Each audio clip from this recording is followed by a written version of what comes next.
Si un candidat fait ça en entretien, c'est un non immédiat. Aujourd'hui, on voit ensemble les principaux red flags en entretien d'embauche. Certains signaux restent très révélateurs pour un recruteur ou un professionnel du recrutement, et aujourd'hui, malheureusement, ils ne passent plus. Le premier point, c'est le manque de préparation. Arriver en entretien sans réellement connaître l'entreprise, son secteur d'activité, le poste visé et les enjeux de ce poste, c'est quelque chose qu'on observe encore régulièrement lors du débrief des entretiens de recrutement avec le client. Cette phase de préparation est une étape vraiment très importante lors du processus de recrutement. C'est ce qui va permettre d'identifier l'implication et l'intérêt du candidat pour l'entreprise et pour le poste visé.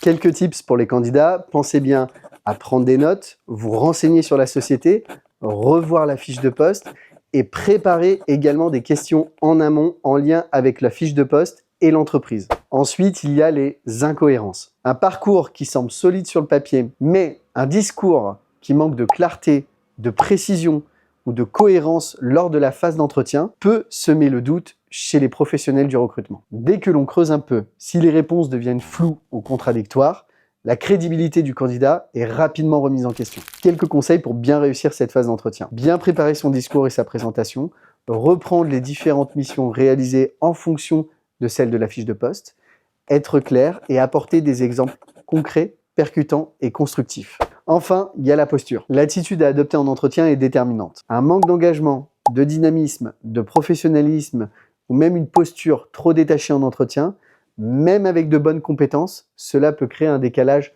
trop important. Quelques conseils pour vos entretiens d'embauche. Soignez votre présentation, ayez une tenue adaptée, gardez confiance en vos compétences et surtout, le plus important, reste l'écoute active lors de la phase d'entretien. Parce qu'un entretien, ce n'est pas uniquement valider des compétences, c'est évaluer une cohérence globale entre le parcours, le discours et l'attitude. Et malheureusement, certains signaux ne trompent pas et chez Keltis, nous y sommes particulièrement attentifs. Retrouvez-nous sur www.keltis.fr. Un parcours...